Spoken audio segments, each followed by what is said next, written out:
Thank you for taking the time to watch this episode of Life Support. If you enjoy the content, we would ask that you like it, hit subscribe, and share it with your friends. Hey, it's so good to have you on Life Support. This is a podcast where we talk about difficult topics at times. We tell stories, and we want you to know how Jesus shows up in trauma and can really make a difference. And often as we close out the program, we talk about the partners that help make this possible, one of those being Five Stone Media, who tells a lot of stories of their own, and they provide the video portion of this podcast as well. And with me is the Vice President of Operations and Curriculum Developer, Lee Bailey Sealer. And Lee, thanks a lot for being here. We're going to find out a little bit more about what Life Support is all about and what Five Stone Media does. So I'm glad you're here with us. Awesome. Thanks, Paul. I love this podcast. Yeah, well, you know, this is a very popular podcast around the nation. Yeah. So I'm sure. It's quite an honor. Seen by dozens. It's kind of an honor to be on our podcast. All right, so how did you get involved with Five Stone Media? Oh, my. I think the way there's a couple answers to that question, but the way I think God made this happen is that I went through alcohol addiction, for a number of years, and through the process of my recovery was connected to a local church and found my community that basically saved my life and helped me with the struggle of recovery from alcoholism. And it was really this addiction ministry that connected me to the church and to Christ and to reawaken my faith. Through that church, I met a friend who, in turn, when I was at loose ends as far as work goes, had an opportunity to connect me to Steve Johnson, the executive director of Five Stone Media, who was looking for someone with some business background at the time, and I have some business background. And so I think God orchestrated that in a way that none of us anticipated. That's 5 years ago now, and a lot has happened in the last 5 years. My recovery is strong. I've been in recovery for 10 years from alcohol.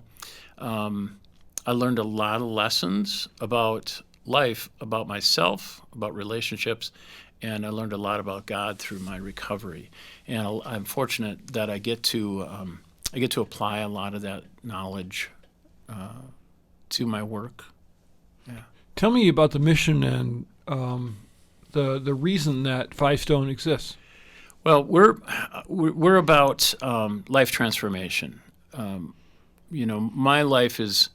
I really consider my life to really have two parts: a before and after story, and a lot of us have before and after stories. Before I came back to my faith, before I came back to Christ, before my recovery from addiction, and after. And so what we do, it lines up very well with that. We tell stories to help people find hope and healing. So many of the problems of the world are individual problems that people feel in their hearts, in their head, but that are unaddressed because people often don't feel like they can bring their problems to others. That's particularly true when it comes to the church. We can talk more about that later. But the Five Stone mission of using story to bring hope and healing to people in need of change really defines everything we do. And every new project that comes along that we think about doing, we make sure that it lines up and fits in those guardrails of story, hope, healing, and change. Because there's a lot of people out, most people, as you know, don't like change. And it's uncomfortable. And when we get uncomfortable, what do? We try to find a way to get comfortable. We try to get away from the discomfort. Well, many of the problems in life don't get fixed if we move away from the discomfort. So as individuals, when we struggle with something and we need to change, we have to really be willing to enter into that discomfort of change. In addition to that, we believe that others in our lives, our family, our friends, our loved ones, and our church families need to be willing to move into discomfort in order to help people with the struggles of life. There are no answers to the struggles of life without relationship. And individually, I could not overcome my addiction. Individually, I can't cure myself of anything. God could, but we live on earth. We don't live in heaven. Mm-hmm. And so we need someone else's help.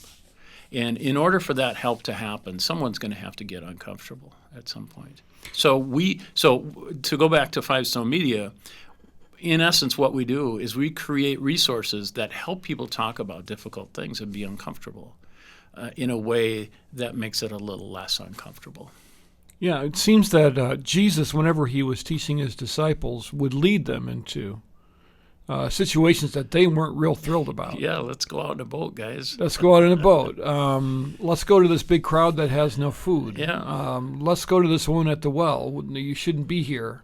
Yeah. And he did that, so they were they weren't on firm ground. They had to figure out what he was trying to do, and that's what he does with us many times. Otherwise, I don't think we would ever change. If he did, we're not going to change on our own. Right. So he has to lead us to places that we never thought we'd ever go. Yeah. And that's where his best work is done. And I know Five Stone has really dealt with some difficult topics, haven't you? I mean, yeah. It's starting from way back. The first curriculum deals with is lifeblood, and it deals with incarceration, reentry from incarceration, and we were just at our state prison last night, one of our state prisons here last night, and the group was made almost entirely of lifers, people who are basically never going to get out. And you want to talk about an uncomfortable conversation. How do you design a life that you know is going to be incarcerated the rest of your days? So that's the very first one. And then moving into other areas of uncomfortable topics, grief and loss. As you know very well, if anyone knows Paul's story, there is a great deal of grief and loss in it. And that is really uncomfortable, and it's very hard to talk about that stuff, especially for someone who's not going through it. And so we create these resources like The Worst Loss, which is a curriculum for people who have lost someone suddenly, primarily parents who have lost children, but others too, because sadly death happens suddenly sometimes, and that's a little bit different kind of grief. And so The Worst Loss is a curriculum for grief.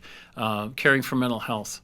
Our big COVID project was looking for, because we couldn't go into prisons anymore and do work in prisons, we were looking for a way to help people who were struggling, who needed transformation around mental health struggles. And so we teamed up with a whole bunch of Christian mental health professionals and pastors who helped guide us into creating resources, curriculum, and other things to help people who are going through something. And so this is a resource, Caring for Mental Health specifically, that we take out and train churches to use, and it's been really, really well accepted. We're very encouraged by the way the church is responding to this. And that is, this is a curriculum that is designed for people to know how to come alongside each other. So it's not designed for someone who's struggling with depression or anxiety or ADHD or any of the other mental health struggles. It's designed for their family and friends and for their church family to know how to come alongside them. One day I was walking out of church a few years ago, just prior to us developing the Caring for Mental Health curriculum, and I saw a woman walking out of the church, and we're walking up the aisle, and I said, "Hey, Bev, how's it going?" And this was just someone I know. I don't really know her. I know who she is. I know her name. She knows me. I said, "Hey, Bev, how's it going?" And she said, "Oh, I just wish life was over." And that, I wonder how many times that kind of a comment gets made, where my first reaction was, I'm uncomfortable. I'm going to get out of this conversation. And then it occurred to me that, well, wait a minute. She said that out loud, and she said it to me. Mm-hmm. So I better respect that and care for her in a way that God would have me do it. And even though I was a little equipped from our mental health professionals to know how to deal with this kind of thing, to know how to respond, it still took me, I'll bet you 20, 30 seconds of looking like a deer in the headlights before I came up with the right thing to say to her, which wasn't an answer for her. It wasn't, I know how you feel, because I don't know how she feels. It was, that sounds like something we should talk about. Would you like to sit down? And for me, 2 years prior, I would never have done that, because I would have been afraid and I would have been uncomfortable. And so caring for mental health is simply our way of helping people know how to say, hey, do you want to talk about that? And we provide a structure and a curriculum and videos and discussion guides for all of our curriculum that help people enter into these difficult conversations and simply just be there for each other and love each other as God has asked us to do. Yeah, I think we talk a lot about churches and how difficult it is for people to navigate in church that are going through trauma or are struggling with mental health. And there's nothing there's nothing in believers, I don't think, that's punitive or trying to be unkind or trying to be distant. It's that people don't know what to do, don't know what to say. So what do we do when we don't know what to say? We just figure out a way to get out of there. Yeah. And if we could just have that opening line that you just said, what a wonderful response. Then the ball's in her court. She could say, well, not right now. She could say, no, just pray for me. Right. But she was heard. Right. And I don't like to generalize about this kind of thing, but most of the time it is someone who just wants to be acknowledged. Mm-hmm. They don't want answers.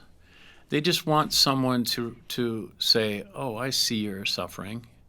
I acknowledge that you're suffering. I'm really sorry that's part of your story. Mm-hmm. If you want to talk about it, let's talk about it. If you don't want to talk about it, let's not do that too. But people just want to know that someone's present. So I think in this area, and we can talk about other things too, but in this area, there are some lies that we believe, I think, that cause problems for us. And we believe we have lies about ourselves, and we have lies about other people that we believe. And maybe sometimes they're true. Maybe it was true about someone in the past that we knew, and so we make assumptions about this is true in my past, so I think this is going to be true of other people too. And that is that it's not okay for me to share everything. It's not okay for me to share my discomfort or my struggle with other people. Particularly at church. And then the lies we believe about other people involve things like, well, I'm going to make them uncomfortable if I share my struggle with them. Yeah. They're not going to understand me. They don't know what to say. There's all kinds of things we assume about other people before we even ask. Yep. And so to be a little more open with the struggle is that it's very hard for us to know how to be open with our challenges in life. So I think it falls on us as believers to provide opportunities for people to bring their struggle. Whether that's you're inviting someone over for dinner, have dinner at your house, you have a small group, you're meeting at church, you're going out for youth group, whatever it is, provide opportunities for people to have real conversations about, other than walking through the lobby of church saying, hey, how's it going? Oh, it's going great. That's not true. Yeah, that's right. Because it's not going great for everyone. I think the other thing people are mulling over, at least I can say from a pastoral perspective, especially when you're talking to people on Sunday, is I don't know if I should say this because I don't want the focus to be on me. this is about God. But it would fit because this is a real life illustration, but then, no, the spotlight's on me. It's kind of uncomfortable. Are they going to get tired of hearing about this? And so I think that's not just me. I think a lot of people are mulling that over as well. Like, how much is too much? How are they going to react to this? Are they going to think that I'm a victim? Are they going to, the thing about church, it's a high risk place because a lot of our life happens in church as a believer. It's a very important place to us. Our friends are normally there. It's where we get spiritually propped up. It's where we meet God every Sunday. The risk is if somebody turns their back on us, all of a sudden it's not a safe place anymore. So there's all kinds of issues going on in people's minds. And so I think what you said is really important. It's give them a pathway, offer them one. That's a safe place where they know they can go there and they've been asked to share. Right. And then they'll just share, and likely probably they'll look at you and you'll be not reacting like they thought you were going to. Right. You're going to be going, oh, okay, well, thank you for sharing that. But people are afraid of a whole lot of different things. So you're offering them that safe place. Yeah, and something really encouraging for us is that just in the past few months, we provide free facilitator training for all of our curriculum. So if someone wants to start a Caring for Mental Health group or a Worst Loss group or Exploring a Recovery group or whatever it is, we come out to the church, or we do it virtually, where we provide training free of charge for our resources that we provide free of charge. And in the last just months, we've engaged now 43 different churches and have the number of facilitators is around approaching 100 facilitators just for caring for mental health. Churches are really engaging with this. And, it's not Pastor Paul saying, yes, let's go and do this. It's the body of the church, the volunteer leaders, the lay leaders, the care ministry people who are saying, yeah, this is something that we really need. In terms of mental health, statistically, a member of the clergy is the first place someone goes with a mental health struggle.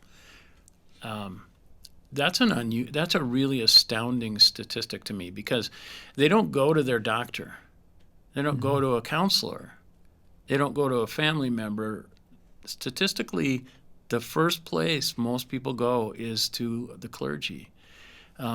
So people are assuming the church is the place they should take this stuff. Meanwhile, the pastor, the clergy is saying, this is not the right place to go. I have no idea how to help you. Or you've got 30 or 40 people bringing you their stuff every week, and you are just overwhelmed. Yeah. One of our therapists, when we were having our roundtable advisories with our mental health professionals, one of those therapists said, pastors are doing a great job. The church is doing a great job of leading people spiritually. And mental health professionals are doing a great job of helping people clinically through their struggles, through their mental health struggles. But there's a giant gap in the middle where people are not cared for, because the pastors and mental health professionals can't do it all. They just can't. They're overwhelmed. And so where it falls is in an Acts church where people just care for each other. Right. And so with our curriculum, that's sort of what we try to do is we're not experts, but we know a lot of experts, and we lean on them. And so we're helping people fill that gap, be caregivers for each other. And we understand that a lot of people don't know how to do this, and it's uncomfortable. Another thing I should point out, too, is different kinds of people are going to react differently, and everyone's got to understand that. There are extroverts. You talk about not wanting to be in the spotlight. You can put the spotlight on me all day. I don't care. I would prefer, I run around trying to find spotlights for myself. But some people are extroverts. Some people are introverts. Yeah. And we have to make an environment where they're all comfortable to bring their real self. So that everyone can be real about who they are. How many people sit in pews pretending that they're okay? And when that happens, that gets in the way of spiritual growth. And it gets in the way of reaching people for Christ, too. Because if I can't be real about who I am and what my struggles are, it's hard for me to be honest with God too. It's hard to be a light that way. And I think, again, it's not a conscious, like, I'm just going to pretend today. It's also not knowing how to express how I'm doing, or who can I trust to even say those words. Right. How you doing? Not very well. Okay, that opens up a whole bunch of problems. Are they Right. going to put me in a room? Are they going to bring me to somebody I don't know? Are people going to touch me and pray over me? Right. I don't want any of that stuff. Right. So who do I talk to? Yeah. And I think you at Five Stone are doing a really good job of opening those doors. Now you have a new thing coming, exploring your recovery. Yeah. Tell me about that. Well, it's exciting for me because it's part of my story. Recovery is a big part of my story, as I mentioned. And I had sort of shied away from wanting to do anything in recovery curriculum until we got to talking about all this mental health stuff. And I realized that through my recovery experience, which is pretty wide. I've a lot of experience with different kinds of recovery groups: AA, Celebrate Recovery, other recovery ministries. Quest 180 is a recovery ministry that I was a big part of, or that was a big part of my recovery. Through all of that, they do a great job of talking about addiction and change and a lot of what's needed for recovery. But one of the things that was missing was some talk about mental health stuff. How do we deal with what I'm feeling as I'm going through this recovery process? So not just the process. The 12 steps are great. If people know what the 12 steps are, they're wonderful. There are also something called the 8 Principles of Recovery, which is also great. But there's a small element that's missing, and that has to do with all this mental health stuff. So about at least half of people who have substance use disorder, what we would call addiction, also struggle with some kind of mental health issue. And so things like ADHD, very common with people with substance use disorder. Anxiety and depression, very common with everybody, let alone people in addiction or recovering from addiction. And so if we don't offer people opportunities to talk about that, again, they're going to have to pretend, or they're going to have to just try to get by and struggle in the background. And then a lot of times people, I think, assume that life just is supposed to include suffering. Just life is supposed to be part struggle.